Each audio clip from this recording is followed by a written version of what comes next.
प्रतियोगी विद्यार्थियों, एक बार फिर से आपका स्वागत है आपके अपने यूट्यूब चैनल प्रारंभ क्लासेज में।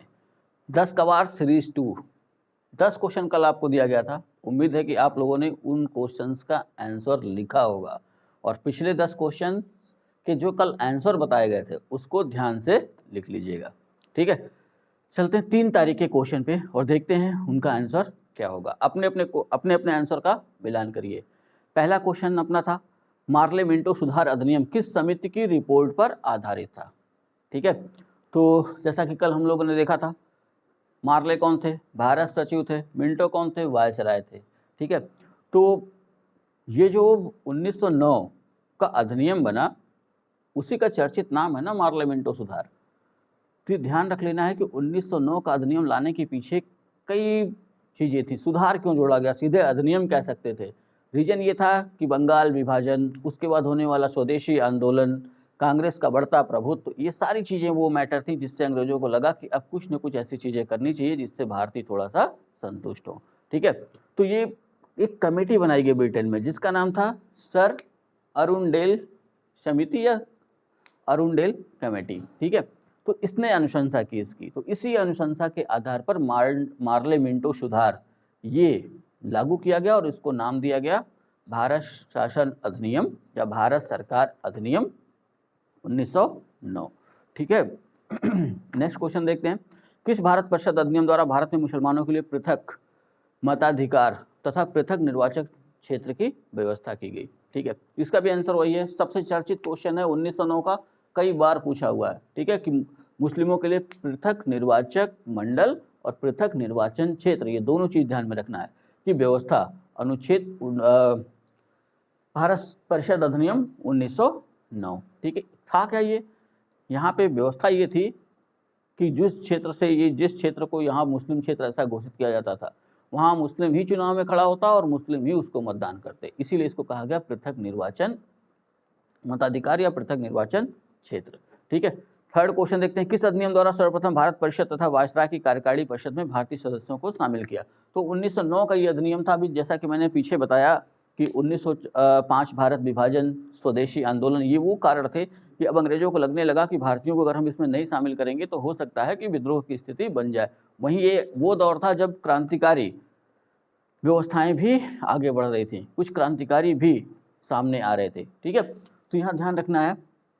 तो अपना तीसरा क्वेश्चन है कि उसी समय वायसराय की कार्यकारिणी परिषद में भारतीय सदस्यों को शामिल किया गया। ठीक, तो आंसर होगा 1909 का भारत परिषद अधिनियम। नेक्स्ट क्वेश्चन देखिए, इंग्लैंड स्थित भारत परिषद में सर्वप्रथम कितने भारतीय नियुक्त किए गए, उनके नाम क्या थे? ठीक है, तो आंसर क्या होगा? तो इंग्लैंड स्थित भारतीय परिषद जो थी, सबसे पहले वहाँ 2 सदस्यों को नियुक्त कर दिया गया। 2 नाम थे, एक सैयद हुसैन बिलग्रामी और दूसरा केसी गुप्ता। ये 2 ऐसे पहले भारतीय हैं जिनको ब्रिटेन में या इंग्लैंड स्थित भारत परिषद में सर्वप्रथम शामिल किया गया। ठीक है, अब ये एक दूसरे से कंफ्यूज नहीं होगा, किसी को भी ऊपर नीचे कर सकते हैं। ठीक, कोई नंबरिंग नहीं है, दोनों एक ही साथ नियुक्त हुए थे। 5 नंबर क्वेश्चन देखिए, अब भारत में क्या हुआ? भारत में जो वायसराय की कार्यकारिणी परिषद थी, 5 सदस्य उसमें होने चाहिए थे और इन 5 सदस्यों में एक होना चाहिए था विधिवेत्ता, यानी कि विधि के बारे में जानकार। तो वायसराय की कार्यकारिणी में नियुक्त होने वाले प्रथम भारतीय, तो यहाँ पे ध्यान रखना है कि सत्येंद्र प्रसाद सिन्हा या SP सिन्हा, ये वायसराय की कार्यकारिणी में शामिल होने वाले, भारत में नियुक्त होने वाले पहले भारतीय थे। और किस तौर पे शामिल हुए? विधिक सदस्य के रूप में। ठीक है, एक नियम बन चुका था कि वायसराय की जो कार्यकारिणी परिषद होगी उसमें एक विधिक सदस्य होगा, तो विधिक सदस्य के रूप में सत्येंद्र प्रसाद सिन्हा या SP सिन्हा को वायसराय की कार्यकारिणी परिषद में शामिल किया गया। ठीक है, 6 नंबर क्वेश्चन देखिए, किस भारत परिषद अधिनियम के तहत भारतीय सदस्यों को बजट पर बहस करने और प्रश्न पूछने का अधिकार दिया गया? तो ध्यान रखना है 1892 का जो भारत परिषद अधिनियम आया उसके तहत जो भारतीय सदस्य शामिल थे उनको ये अधिकार दिया गया कि वो बजट पर बहस कर सकते हैं, प्रश्न पूछ सकते हैं। ठीक है, लेकिन उनको मतदान का अधिकार नहीं दिया गया और पूरक प्रश्न पूछने का अधिकार नहीं दिया गया। पूरक प्रश्न वो होते हैं जैसे हमने कोई एक प्रश्न पूछा, अगले ने उत्तर दिया, ठीक, हम संतुष्ट नहीं हुए तो हम दोबारा अगर प्रश्न पूछते हैं तो उसको कहते हैं पूरक प्रश्न। ठीक है, तो यहाँ सिर्फ बहस करने का अधिकार मिला, ठीक है, और प्रश्न पूछने का अधिकार दिया गया, लेकिन 2 अधिकार नहीं दिए गए, एक मतदान का और दूसरा पूरक प्रश्न पूछने का। ठीक, 7 नंबर क्वेश्चन देखिए, अब करंट से जुड़ा हुआ है, तो करंट के जुड़े हुए मुद्दों को मैं यहाँ पे लिख के नहीं बता रहा हूँ, ठीक है, मैं साथ साथ लिखूंगा, आपका ध्यान होना चाहिए। करंट के मुद्दे ऐसे हैं कि अगर पूरा समझ के पढ़ेंगे तभी क्वेश्चन मिलने की संभावना बनेगी। 7 नंबर क्वेश्चन अपना था, नवीनतम टॉप 500 सुपर कंप्यूटरों की सूची में प्रथम, द्वितीय तथा तृतीय स्थान प्राप्त करने वाले सुपर कंप्यूटर। तो ध्यान रखना है कि ये सूची हर 6 महीने में जारी होती है। तो इस बार जो ये सूची जारी हुई है उसमें भी जैसा पिछली सूची में जो कंप्यूटर पहले पे था वो यहाँ भी पहले पर है, फ्रंटियर, ठीक है, कहाँ का है, यूएसए का, ठीक। तो फ्रंटियर सबसे तेज सुपर कंप्यूटर है विश्व का। दूसरे नंबर पर कौन रहा, फुगाकू, नाम से स्पष्ट होगा कि जापान, ठीक है, तो 3 ही याद रखना है। और तीसरे नंबर पर कौन रहा, तो लूमी, ये कहाँ का है, ये है फिनलैंड का, ठीक। तो ये 3 सुपर कंप्यूटर हैं जो विश्व के सबसे तेज सुपर कंप्यूटर हैं, जिसमें पहला फ्रंटियर यूएसए से संबंधित है, दूसरा फुगाकू जापान, तीसरा लूमी फिनलैंड, ठीक है। यहाँ भी जो क्वेश्चन पूछते हैं ना, सीधा इतना ही क्वेश्चन पूछा जाता है कि कौन सा विश्व का सबसे द्रुततम यानी सबसे तेज चलने वाला सुपर कंप्यूटर है। 8 नंबर क्वेश्चन देखिए, वर्तमान में भारत का द्रुततम सुपर कंप्यूटर कौन सा है तथा वह कहाँ स्थापित है, ठीक है। तो यहाँ ध्यान रख लेना है कि अगर इसी क्वेश्चन को भारत के संदर्भ में अगर पलट दिया जाए तो भारत का जो सुपर कंप्यूटर है वो है एरावत वर्तमान में, ठीक है। आगे मैं बताऊंगा 4 कंप्यूटर हैं जिनको इनमें स्थान दिया गया है, लेकिन आगे के प्रश्नों में दूंगा। तो यहाँ एरावत वर्तमान में भारत का सबसे तेज सुपर कंप्यूटर है। और ये जो टॉप 500 की सूची बनी है ना, तो टॉप 500 वाली सूची में अगर भारत का तो पहला हो गया, लेकिन अगर इसी को विश्व के परिप्रेक्ष्य में अगर देखा जाए तो टॉप 500 सूची में इसको स्थान मिला है 75वां, ठीक है। ये ध्यान रख लेना है कि भारत का सबसे तेज सुपर कंप्यूटर वर्तमान में एरावत, टॉप 500 सूची में इसको स्थान मिला 75वां। कहाँ स्थापित है, तो सीडैक, सीडैक पुणे महाराष्ट्र, ठीक। सीडैक का फुल फॉर्म आप लोग को बताना है, कमेंट करिए या लिख के भेजिए सीडैक का फुल फॉर्म क्या होगा, हिंदी और अंग्रेजी दोनों में, ठीक है। नेक्स्ट क्वेश्चन अपना, नए संसद भवन में कितने मुख्य प्रवेश द्वार हैं तथा उनका नाम क्या है। तो यहाँ ध्यान रख लेना है कि नए संसद भवन में जो प्रवेश द्वारों की संख्या है 3 और तीनों के नाम, ठीक है, ज्ञान द्वार, शक्ति द्वार और एक कर्म द्वार, ठीक। ज्ञान द्वार, शक्ति द्वार, कर्म द्वार, ये 3 मुख्य गेट हैं। वैसे तो छोटे छोटे कई गेट हैं, लेकिन जो अपना क्वेश्चन अभी बन रहा है कि जो नया संसद भवन बना है उसमें कितने मुख्य प्रवेश द्वार हैं। तो मुख्य प्रवेश द्वार 3, नाम आसानी से याद हो जाएगा, ज्ञान, शक्ति, कर्म, ठीक है।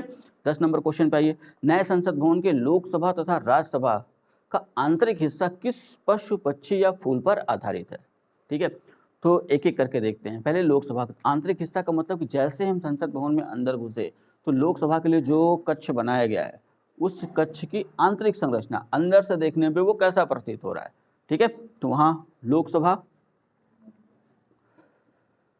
लोकसभा का जो आंतरिक कक्ष है अगर हम अंदर से देखें तो अपना राष्ट्रीय पक्षी क्या है, मयूर या मोर। तो ये मयूर या मोर की तरह दिखता है। और यही क्लियर कर दें कि लोकसभा में इस नए संसद भवन में कितनी सीटें हैं, याद इसलिए रखना है कि आंकड़ा सीधा है, 888, ठीक है। वैसे राज्यसभा की आंतरिक संरचना के बारे में देख लें तो राज्यसभा की आंतरिक संरचना अगर देखा जाए तो राज्यसभा की आंतरिक संरचना राष्ट्रीय पुष्प के ऊपर यानी कमल, ठीक है। तो राष्ट्रीय पुष्प की तरह इसकी आंतरिक संरचना दिखती है और इसमें सीटों की संख्या जो बनाई गई है वो है 384, ठीक। तो ये रहे टॉप 4 करेंट्स, ठीक है। इनको ध्यान से अपनी नोट्स पे लिखिए, तैयार करिए, ठीक। अब आगे ध्यान रखना है कि इसी वीडियो में 4 तारीख के क्वेश्चन को मैं ऐड कर रहा हूँ, ठीक है। तो पूरा वीडियो आप लोग कम से कम व्याख्या जरूर सुना करिए, सिर्फ आंसर लिख लेने से काम नहीं चलेगा। फिर मैं इसको ऐड कर रहा हूँ 10 क्वेश्चन 4 तारीख के लिए, और ये सारे क्वेश्चंस का आंसर और नए क्वेश्चन डेली शाम को 8 से 9 के बीच में आपको मिलेंगे। ठीक है, कल थोड़ा सा लेट हो गया, कल तो पता ही पानी बरसा था तो बिजली व्यवस्था थोड़ी सी गड़बड़ थी। तो इन क्वेश्चंस के आंसर लिखिए। अभी मैं दे रहा हूँ आपको 10 क्वेश्चन। हाँ, तो प्रतियोगी विद्यार्थियों आगे बढ़ते हैं। ये हैं सामने आपके 4 तारीख के 10 क्वेश्चन। पहले एक स्क्रीनशॉट लीजिए, फिर मैं पढ़ के सुना देता हूँ। पहला क्वेश्चन है, मॉन्टेग्यू चेम्सफोर्ड सुधार 1919 के समय ब्रिटेन का प्रधानमंत्री कौन था। सेकंड क्वेश्चन है, किस अधिनियम द्वारा भारत में प्रत्यक्ष निर्वाचन प्रणाली प्रारंभ हुई।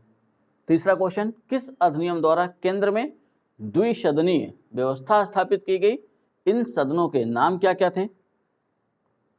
चौथा क्वेश्चन, किस अधिनियम द्वारा प्रांतों में द्वैध शासन की स्थापना की गई। पांचवा क्वेश्चन, द्वैध शासन का जनक किसे माना जाता है, उन्होंने अपनी किस पुस्तक में द्वैध शासन का वर्णन किया था। क्वेश्चन नंबर 6, किस अधिनियम के तहत सिखों, ईसाइयों, आंग्ल भारतीयों तथा यूरोपियों को भी सांप्रदायिक निर्वाचन प्रणाली में शामिल किया गया। क्वेश्चन नंबर 7, सर्वाधिक एवं न्यूनतम उपग्रहों वाले ग्रह कौन कौन हैं। क्वेश्चन नंबर 8, वर्तमान में नवरत्न कंपनियों की संख्या कितनी है, हाल ही में किस कंपनी को नवरत्न का दर्जा प्रदान किया गया। क्वेश्चन नंबर 9, ऑपरेशन समुद्रगुप्त का संबंध किससे है। क्वेश्चन नंबर 10, देश का पहला इन्फेंट्री संग्रहालय कहाँ स्थापित है। तो ये हैं आपके 10 क्वेश्चन। ठीक है, 10 क्वेश्चन को ध्यान से देखिए और खोज के इनके आंसर लिख डालिए। संभव हो तो हमारे व्हाट्सएप नंबर पे या इसी यूट्यूब चैनल के कमेंट बॉक्स में उसका आंसर दें, सबका एक साथ। ठीक है, एक एक करके नहीं। ठीक, तो ये 10 क्वेश्चन हल करिए। कल मिलते हैं इन 10 क्वेश्चंस के आंसर के साथ। अगर क्वेश्चन आपको अच्छे लग रहे हो, वीडियो को लाइक करें, सब्सक्राइब करें, कमेंट करना ना भूलें। तो आप लोग तैयार रहिए, मिलते हैं नेक्स्ट वीडियो में। जय हिंद।